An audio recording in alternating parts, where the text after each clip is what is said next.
How's it going? This is the Cajun Gaming Guild, and today we're going to be starting the second episode of the little clicker game that we are going to create from scratch.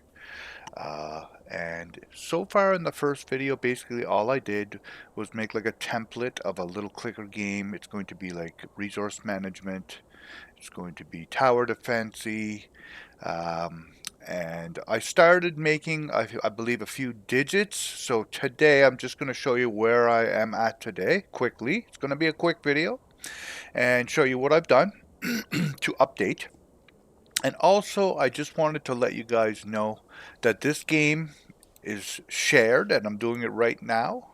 It's going to be shared in Scratch, and I will include the link in the description below. So if you guys want to come check out the progress of the game, it should be updated every day when I work on it, and you're more than welcome to check it out, remix it, do give me some ideas in the comments. That would be awesome.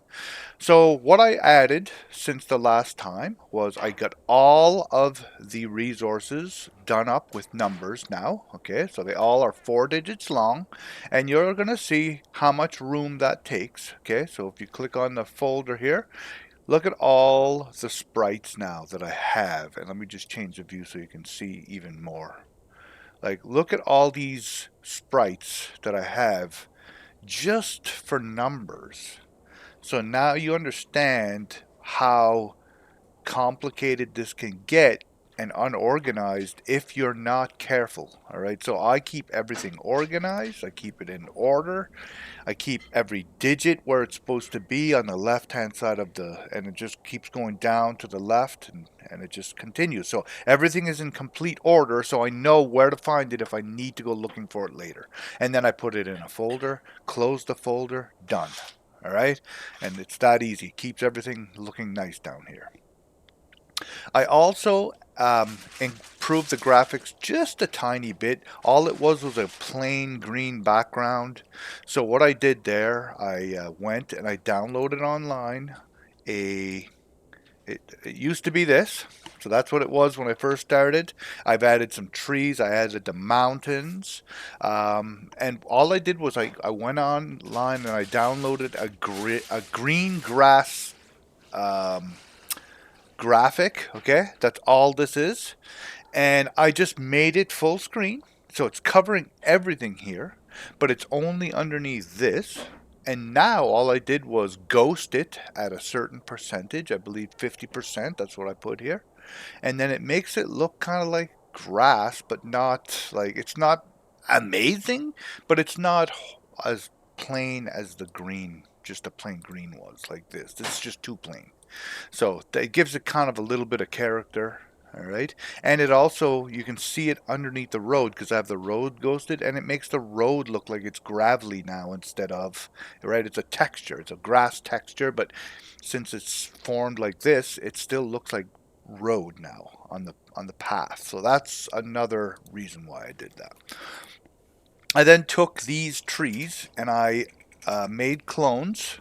That's the 6 clones that you see. Basically, just I have trees set to a bunch of different, actually they're here, 6 different locations on my map. All right. So, and they'll stay there because they're all there. It's for graphics. That's it. All right. Um, I also have all the clickables. So right now, all the clickables will highlight a white if you're hovering over them. So the bushes, the forest, the lake, and the castle. Okay, I have not done the stone and the iron yet. I imagine the iron will be in the mountains, and the stone I might put somewhere up here. My plans are we're going to be putting towers. You'll be able to buy towers and put them anywhere as you want here. Okay. And I'm just going to go over everything here in a minute, show you guys how I coded all of this stuff in. I also put a start day. So how this game is going to work is when you start the game, you will not be able to click on this or click on bushes or click on anything at all because it will have a functioning pause game menu. But if the game is paused, you will not be able to collect resources. All you're going to be able to do is hover over, read tooltips, go through menus, and you can read stuff, but you will not actually be able to do anything in my game while the game is paused. So right when you start the game, there will be a tutorial. It will be paused until you hit this button, start the day. So once you start the day, there will be a 5-minute timer. Oh, I gotta fix that. I just noticed there was an error there. And it'll start at 5 minutes, and it's gonna count down to 0. Once it gets to 0, it's going to pause your actions. Okay, you won't be able to build anymore. I might actually change that you can continue to build because the monsters are going to spawn. But once the monsters are defeated, I guess is what I'm saying, before the next day starts, you can choose to just hold on for 30 seconds if you want, just to take a breather because you just fought off a bunch of monsters, all right? But before you hit the next start day button, you will not be able to continue to gather resources. But while the monsters are spawning, yes, I will probably allow that because you're going to have to try and manage your resources and fight off monsters all at the same time. All right. So that's how that's going to work. And so when this finally gets down to 0, that'll go to day 2. The start day will pop up again. All right. And yeah, so that's going to be that. I just want to see something here. I want to see. So yeah, it's 550. I have a feeling I know what the problem is. Still going back to 550. All right. But it's funny. It goes to 550, but then immediately goes down to 4 minutes and 59 seconds like it's supposed to. So anyway, I'll fix that. We might as well do that right now though in front of you guys. So my main code, we're going to show you that right now.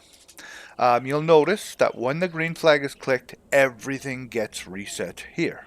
All right, your houses, your food, basically you're going to start a new fresh game every time.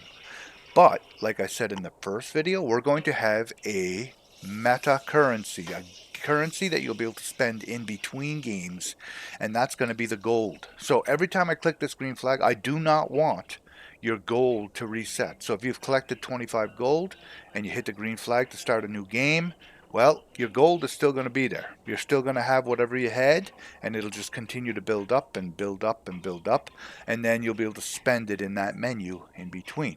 So in order to reset the gold, because you want to start right from scratch again, brand new game, well, I will put a hard reset button in somewheres where you can actually just reset everything to 0 if you want. Okay? So Castle Health, at the start I'll have 100 hit points. I'm planning on putting a health bar right here with that. All of your resources are there, population and max population, and day start to 0. So this day start to 0 is my toggle. Okay, that's going to be my boolean to check to see if my day has started. If you've clicked this button to start your day, then good, now you can start to collect resources. So that toggle is going to be on all these clickable things, and if it's off, you will not be able to use them. But if it's on, then you will be able to use them. All right, and that's how that's going to work. All right, next we'll go to the start day button. So it's pretty straightforward. When the green flag is clicked, just show yourself. Okay. When the sprite is clicked, then broadcast the countdown and start the day. Set the day to 1. All right, and this is no, not set the day. The day starts. So this is going to toggle so that you'll be allowed to click on these things. And then when I receive next day, go to this specific place again. It's the same as this, and show yourself again, because you want to constantly have the button here in between days, and you want to start again. But you should not be able to, this should not happen until the last monster is defeated. So I will have to make sure that I program that in once I do the code for the monsters. I am not anywhere near that point yet, but it shouldn't be too much longer.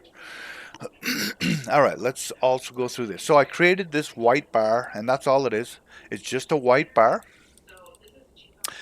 I have it centered on my grid here, but where I have it set in my code is to be right at the top of my screen.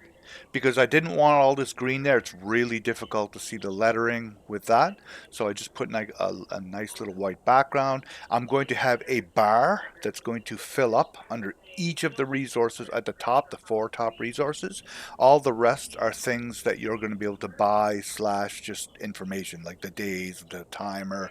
The houses you'll be able to buy for extra population. The gold is what you're going to get from killing monsters, and that's going to be your meta currency. So there's no need for a bar for any of this stuff.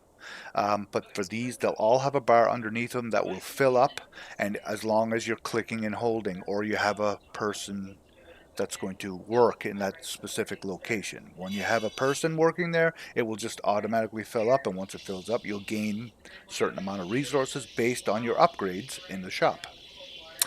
Alright, so mountains, that's just straight out, it's just a picture of the mountains. I will probably put the iron there. That's my goal, I think, in the end. I have not programmed these yet, but these are going to be the timer bars, and I've taken these from the Griff Patch tutorial. I gotta give him a shout out for that one. They work really, really well.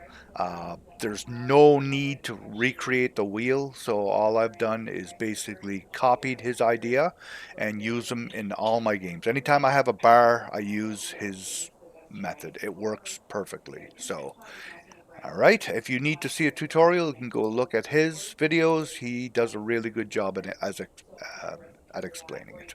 Okay, the lake also, again, I haven't coded any of this stuff to actually work yet. That's going to be in the next episode. But all these will be clickable, and as the bars fill up, you'll gain food, you'll gain wood, you'll gain... This is extra food, but you won't be able to get to this until you've gotten to a certain point into the game. Maybe you'll have upgrades in the castle, and once castle's level 3 or 4, then you can start collecting fish. Otherwise, you have to focus on berries, type of thing. Okay? Got to make some kind of a challenge. And yeah, I think that's going to be it. We could probably talk about... Actually, let's talk about the one last thing before I go. Let's talk about... It takes a few seconds to load up the folder because there's a lot of stuff in it. Timer code. So when the green flag is clicked, it's setting seconds to 0 and setting minutes to 0. Okay.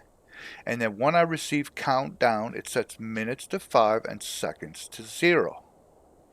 So, saying that, I do not know why this happens. 5 minutes and 10 seconds. You know what I'm saying? So, there's an error there, and I will find that out for the next episode, and I will tell you guys how I fixed it. I'm sure it's not going to take me long to figure out. But this is how the code works for the countdown. If you watched my countdown video on the timers, I basically used the exact same thing and just changed it up just a tiny bit because I had a counting up timer and a counting down timer on that. And then at the very end, once the timer gets to 0, it's going to set my day start to 0, meaning you can no longer click on these things. I will change that because I'm going to do that when the last monster is defeated instead. And then you change the day by 1, so it would be day 2. So again, I'm going to make these at the end of the last monster death, and then broadcast next day, and then spawn. So basically what I'm going to do is I'm going to take these 3 things out, put that in the monster code for the very last death of the monsters, and all I'll really need is the spawn, because all you want when this counts down to 0 is to spawn the monsters. They're going to start coming up the path, making their way to your castle to attack you, and then once the last one of those is dead, then it will spawn this and allow you to not click on the resources until you start the next day. Okay, so that's going to end this video. If you guys don't mind liking and subscribing down below, that would be awesome. It would help me out immensely, and hopefully we'll see you in the next video. Thank you.